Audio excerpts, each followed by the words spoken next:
Hello friends, നമ്മളിപ്പോൾ ഉള്ളത് മാൽപ്പൻസ് എയർപോർട്ടിലാണ്. നമ്മൾ നേരത്തെ വന്ന് വണ്ടിയെല്ലാം ഇവിടെ കൊടുത്തു. അതിന് ശേഷം ഇപ്പോൾ ലഗേജൊക്കെ നമ്മൾ ഇട്ട് നമ്മൾ ഇനിയിപ്പം ഇവിടെ നിന്ന് മൂവ് ചെയ്യാൻ വേണ്ടി പോവാണ്. ഇത് വന്നിട്ട് ഖത്തർ എയർവേസിൻ്റെ കൗണ്ടറാണ്. ഖത്തർ എയർവേസിൽ നമ്മളിപ്പോൾ ലഗേജ് ഡ്രോപ്പ് ചെയ്യാൻ വേണ്ടി നിൽക്കുന്നു.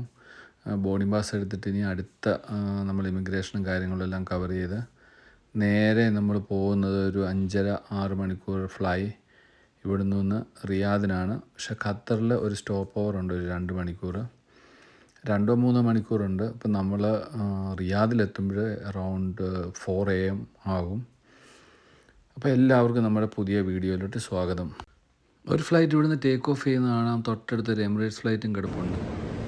കാത്തെ പസേവ് എയർ ചൈന. ഇത് ഏതാണെന്ന് മനസ്സിലാകുന്നില്ല.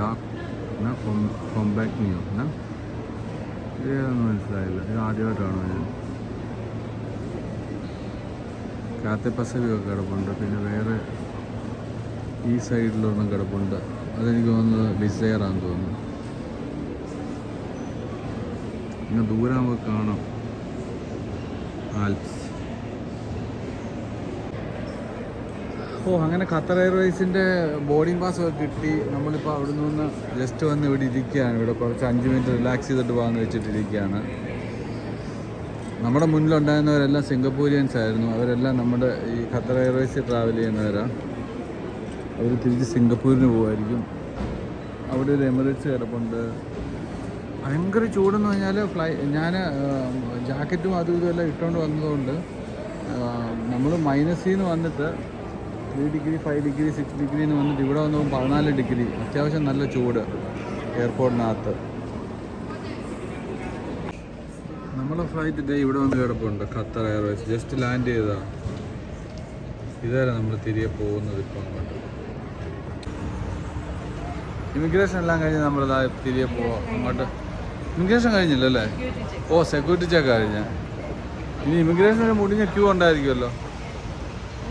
സെക്യൂരിറ്റി ചെക്ക് കഴിഞ്ഞ് ഇറങ്ങുകയാണ് കാണുന്ന ലൂയി വിറ്റനാ. ഇനി സെക്യൂരിറ്റി ചെക്കിലോട്ട് പോവാ. ഇംബാർക്കി ഗേറ്റ് പാസ്പോർട്ട് കൺട്രോളിലോട്ട് നമ്മൾ പോവുകയാണ്.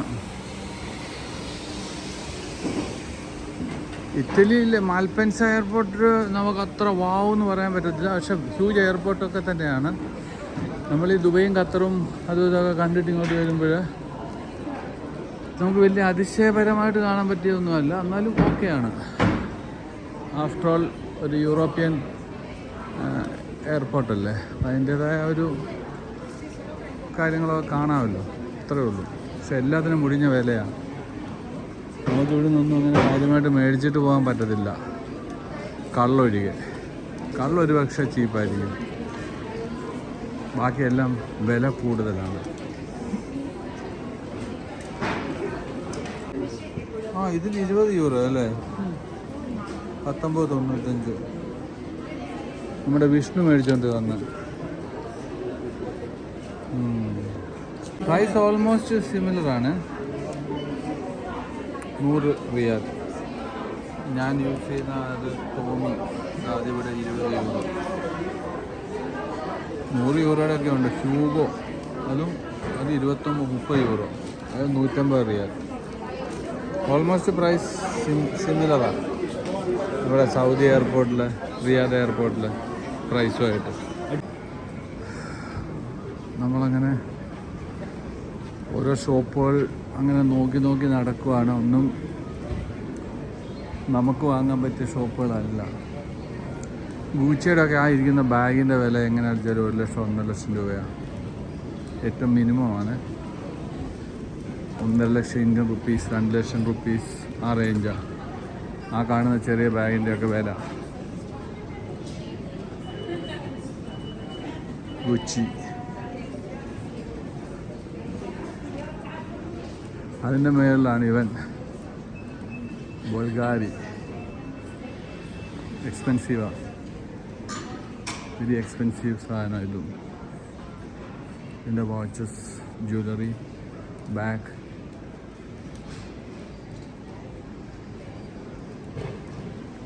നമ്മൾ പാസ്പോർട്ട് കൺട്രോളിൻ്റെ അങ്ങോട്ട് പോകുന്ന ആ ഒരു റൂട്ടിലൊക്കെ നല്ല നല്ല റെസ്റ്റോറൻറ്റുകളൊക്കെ ഉണ്ട്, നല്ല ബാറ് റെസ്റ്റോറൻ്റൊക്കെ ഉണ്ട്. നമ്മളങ്ങനെ പാസ്പോർട്ട് കൺട്രോളിൻ്റെ അടുത്ത് എത്താറാകുന്നു.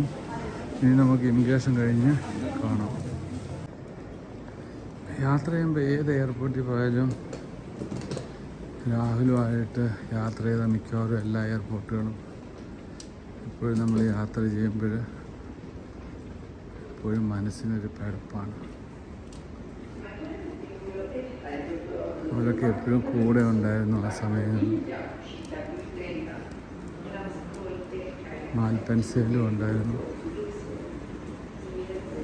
നമ്മുടെ ഗേറ്റ് 71 to 83 ബിറ്റ്വീൻ 76 ആണെന്ന് തോന്നുന്നു. നേരെ ഇപ്പം ഗേറ്റിലോട്ട് നടക്കുവാണ്. ഇമിഗ്രേഷനൊക്കെ വെരി ഈസി ആയിരുന്നു, വലിയ പ്രശ്നമൊന്നുമില്ല, തിരക്കൊന്നുമില്ലായിരുന്നു.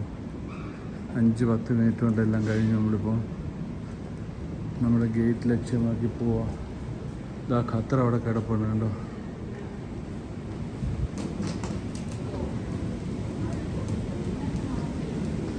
എലിവേറ്റേഴ്സ് പലതും ഇവിടെ ഔട്ട് ഓഫ് ഓർഡറായിട്ട് കിടക്കുകയാണ്, മോസ്റ്റ്ലി എല്ലാ എലിവേറ്റേഴ്സും. കാര്യം ഒത്തിരി പഴക്കം ചെന്ന ഒരു എയർപോർട്ടായത്, പുതിയ എയർപോർട്ടല്ല. അപ്പോൾ അത് കാരണം പഴയ സാധനങ്ങളൊക്കെ എപ്പോഴും മെയിൻ്റെനൻസ് കിടക്കുമായിരിക്കും. അല്ല, ഇതൊക്കെ ചത്ത് കിടക്കും. ഇതുപോലത്തെ 3-4 അവിടെ ഔട്ട് ഓഫ് ഓർഡറായിട്ട് കിടക്കുന്നുണ്ട്.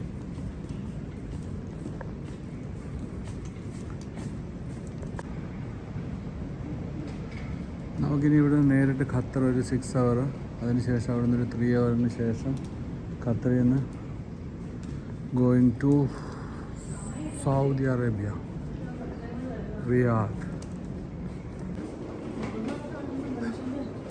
എയർപോർട്ടിനകത്ത് സത്യത്തിൽ കുറച്ച് നേരം നടക്കാനുണ്ട്, ഇല്ലെന്നല്ല. ആ ഗേറ്റിനങ്ങോട്ട് കുറച്ച് ദൂരം നടക്കാനുണ്ട്.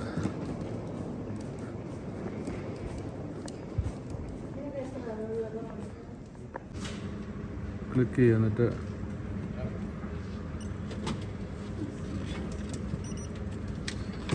Okay finish. 42. അപ്പം 2 യൂറോയുടെ ആ ഒരു വെള്ളം വെളി വരും. താണ്ട ഇളകി വീഴണം, എടുത്തോ. താഴേന്നാ ഓക്കെ അല്ലേ? തണുത്ത വെള്ളമല്ലേ?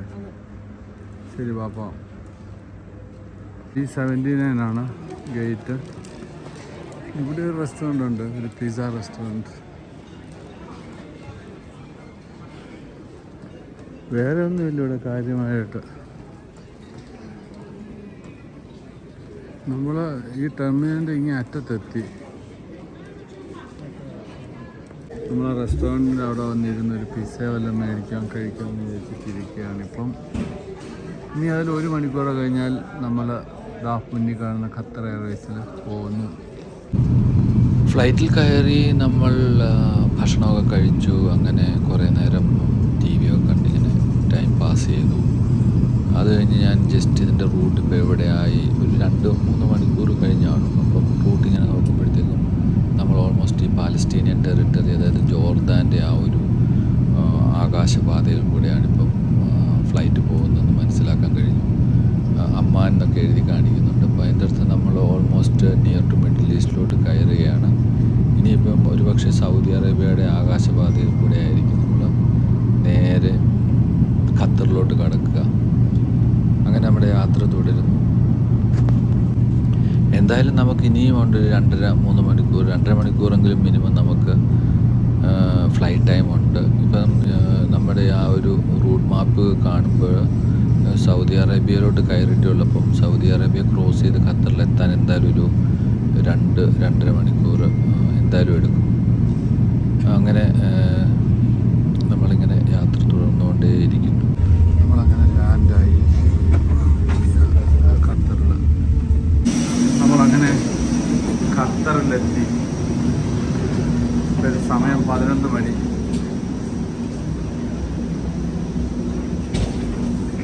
ഫ്ലൈറ്റ് നല്ലൊരു ഫ്ലൈറ്റായിരുന്നു, നല്ല സർവീസും കാര്യങ്ങളൊക്കെ ആയിരുന്നു.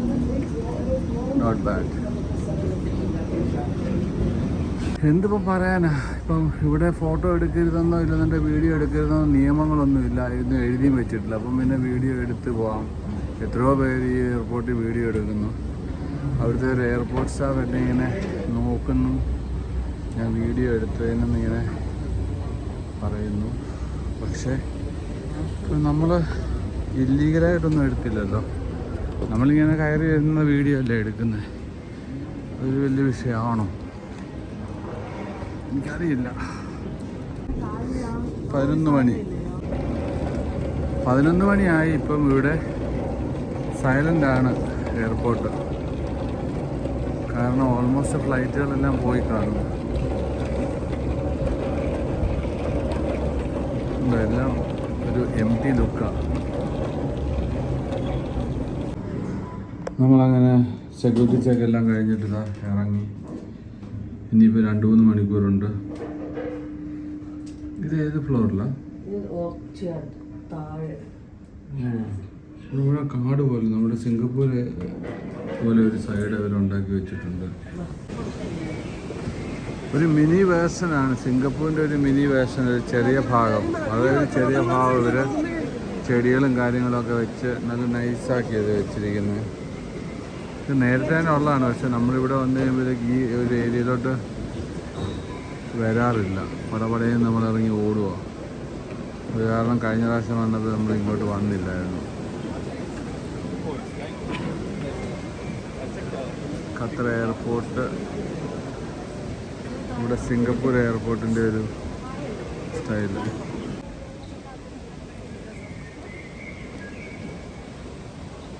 കിളികളുടെ ശബ്ദമൊക്കെ കേൾക്കാം ഇതിനകത്ത്. ഈ സിംഹത്തിൻ്റെ പുറത്ത് കയറി ഇരിക്കരുതെന്നതിനകത്ത് പ്രത്യേകം എഴുതി വെച്ചിട്ടുണ്ട്. ഇല്ലെന്നുണ്ടെ ചാടിക്കയറിയതിന് മേളിൽ ഇരുന്ന് ഫോട്ടോ ഒക്കെ എടുക്കും.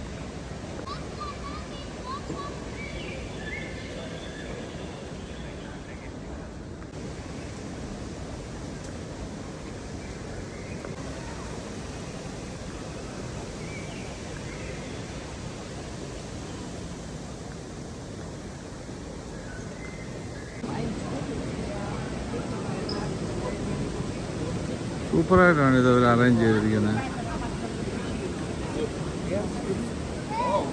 അത്യാവശ്യം നമുക്ക് ഇവിടെ ടൈം ഉണ്ടെങ്കിൽ ഇതുവഴിയൊക്കെ ഒന്ന് കറങ്ങി ടൈം സ്പെൻഡ് ചെയ്യാം. നൈസാണ്. സിംഗപ്പൂരിൻ്റെ അത്രയും ഹ്യൂജ് വലിപ്പമൊന്നുമില്ല, എങ്കിലും അടിപൊളിയാണ്.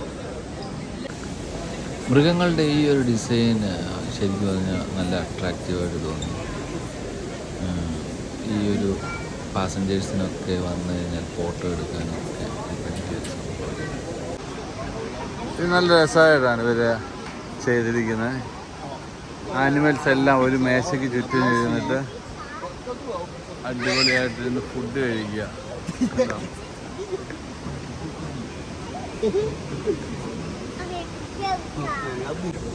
നമ്മളങ്ങനെ ഇവിടെയെല്ലാം ഇങ്ങനെ കറങ്ങി നടക്കുകയാണ്. ഇതെല്ലാം കണ്ടിങ്ങനെ ഈ ഒരു ഗാർഡനകത്തൂടെ ഒക്കെ ഇങ്ങനെ കറങ്ങി നടക്കുകയാണ്.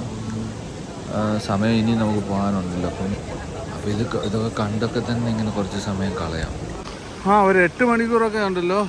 ടൈം ഉണ്ടെന്നുണ്ടെങ്കിൽ സുഖമായിട്ട് ഇവിടെ വന്ന് കിടന്ന് ഉറങ്ങാം. അലാറമൊക്കെ വെച്ച് കഴിഞ്ഞിട്ട് ഇവിടെ എല്ലാം ആൾക്കാരൊന്ന് സുഖമായിട്ട് കിടന്ന് ഉറങ്ങുന്നുണ്ടോ. പക്ഷേ 8 അവറെങ്കിലും മിനിമം വേണമല്ലോ, ഒരു 5-6 അവറെങ്കിലും വേണം. 2 മണിക്കൂറൊക്കെ ആണെന്നുണ്ടെങ്കിൽ പിന്നെ ഗേറ്റിനടുത്തോട്ട് എത്താൻ ചിലപ്പം പണിയാവും.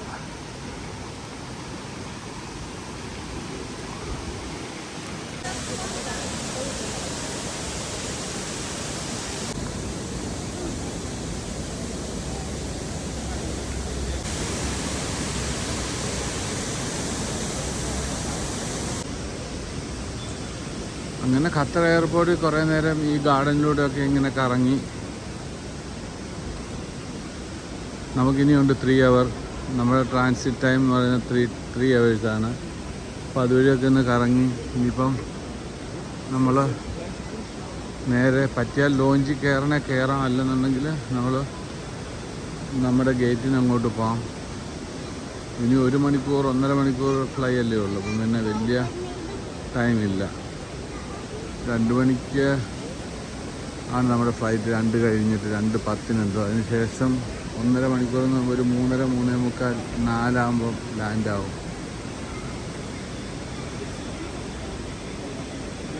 വളരെ സിമ്പിൾ കൺസെപ്റ്റാണ്. പക്ഷേ ഈ പ്രകൃതി ഭംഗി എന്ന് പറയുന്നത് എപ്പോഴും നമ്മളെ ഇങ്ങനെ അട്രാക്റ്റ് ചെയ്യുമല്ലോ. അത് വെച്ച് നോക്കുമ്പോഴത്തേക്ക് ഇത് നൈസാണ്. ഇപ്പം സിംഗപ്പൂര് ഇതിൻ്റെയൊക്കെ ഒരു 3-5 മടങ്ങാണ് ഒരു റെഡിയാക്കിയിട്ടിരിക്കുന്നത്. പക്ഷെ അവിടോട്ട് കയറുന്ന ചില ഭാഗത്തൊക്കെ നമ്മൾ പൈസ കൊടുക്കണം, ടിക്കറ്റൊക്കെ കൊടുക്കണം.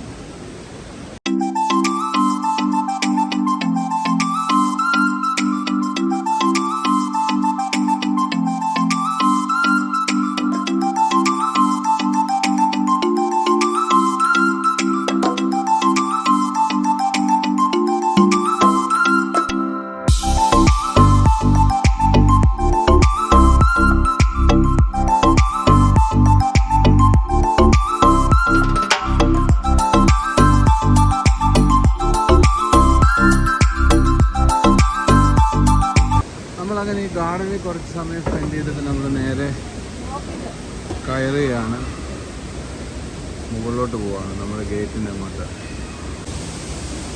ചെറിയൊരു ഫൗണ്ടനൊക്കെ ഉണ്ട് ഇവിടെ. ഇതുവരെ ഇങ്ങനെ ഒരു ഓവർ ബ്രിഡ്ജൊക്കെ കൊടുത്തിട്ടുണ്ട്.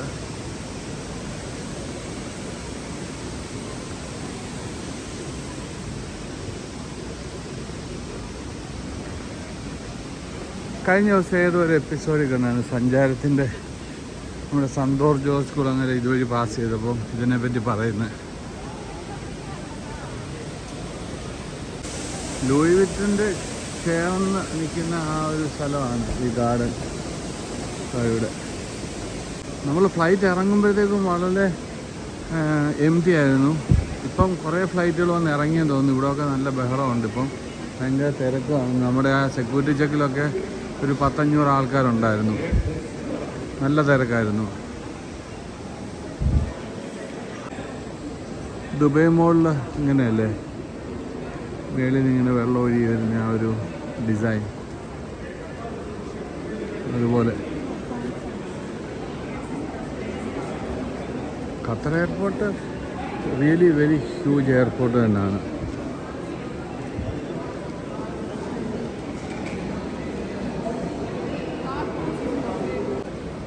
നമ്മളിപ്പോൾ വന്ന ഫ്ലൈറ്റ് നല്ല അടിപൊളി ഫ്ലൈറ്റായിരുന്നു, പുതിയ ഫ്ലൈറ്റായിരുന്നു. അതുപോലെ ഭക്ഷണം വലിയ കുഴപ്പമില്ലാത്ത നല്ല ഭക്ഷണമായിരുന്നു. ഇടയ്ക്കിടയ്ക്ക് റിഫ്രഷ്മെൻ്റ് എന്ന് പറഞ്ഞവർ ചിപ്സ്, അതുപോലെ ചെറിയ ചെറിയ സ്നാക്സ്, അതുപോലെ സോഫ്റ്റ് ഡ്രിങ്ക്സ് ഇടയ്ക്കിടയ്ക്ക് കൊണ്ട് സെർവ് ചെയ്യുമായിരുന്നു. സർവീസൊക്കെ നൈസായിരുന്നു. നമ്മുടെ ഗേറ്റ് വന്നിട്ട് C35 ആണ്. താഴോട്ട് പോകണം. താഴോട്ട് പോയിട്ട് ആ സൈഡിലോട്ട് പോകണം നേരെ. ഇവിടെ അടുത്ത് തന്നെ, വലിയ ദൂരം നടക്കേണ്ടി വരില്ല.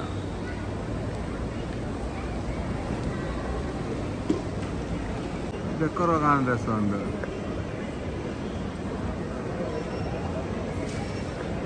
നമ്മുടെ ഗേറ്റ് C35 ആണ്. ബസ്സൊക്കെ കയറി പോകണം. ഓൾറെഡി ബോർഡിങ് തുടങ്ങി. ഒരു അരമണിക്കൂർ കൊണ്ട് നമ്മുടെ ഫ്ലൈറ്റിൽ കയറും. ഓൾറെഡി ആൾക്കാർ കയറാൻ തുടങ്ങി. നമ്മളെ ഫ്ലൈറ്റിൽ കൊണ്ടുപോകാൻ വേണ്ടി കുറേ ദൂരം കൊണ്ടുപോവാണ്. ജദ്ദയിലൊക്കെ കൊണ്ടുപോകുന്ന പോലെ, റിയാദിലൊക്കെ. ഇതിപ്പം എനിക്ക് തോന്നുന്നു സിറ്റിയിലോട്ട് ഒരു ഡ്രൈവ് ആണോ എന്നൊരു സംശയം. ഒത്തിരി നേരമായി വണ്ടി ഇരിക്കുന്നു. നമ്മുടെ ഫ്ലൈറ്റ് ഏതോ മൂലയ്ക്ക് എന്തോ കൊണ്ടിട്ടിരിക്കുകയെന്ന് തോന്നുന്നു, അറിയില്ല. ബസ്സൊക്കെ ഇരിക്കാൻ തുടങ്ങിയിട്ട് കുറേ നേരമായി. ഇങ്ങനെ റോഡിൽ കൂടെ ഓടുമോ? എയർപോർട്ടിന് വെളി വന്നെന്ന് തോന്നുന്നു, അറിയില്ല ഇത് എങ്ങോട്ടാണ് പോകുന്നതാണ്. ഇത് റോഡിലൂടെ പോവല്ലേ? ആ കാണുന്ന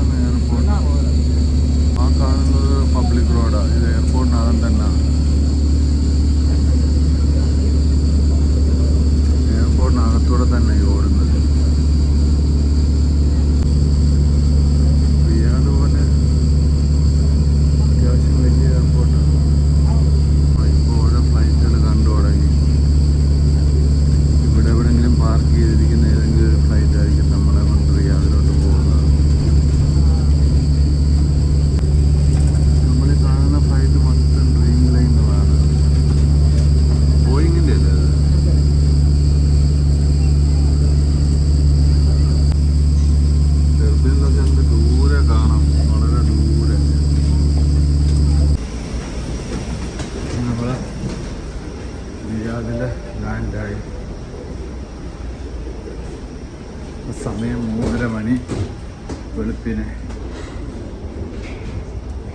എക്സാക്ട് ടൈമിൽ തന്നെ ലാൻഡായി.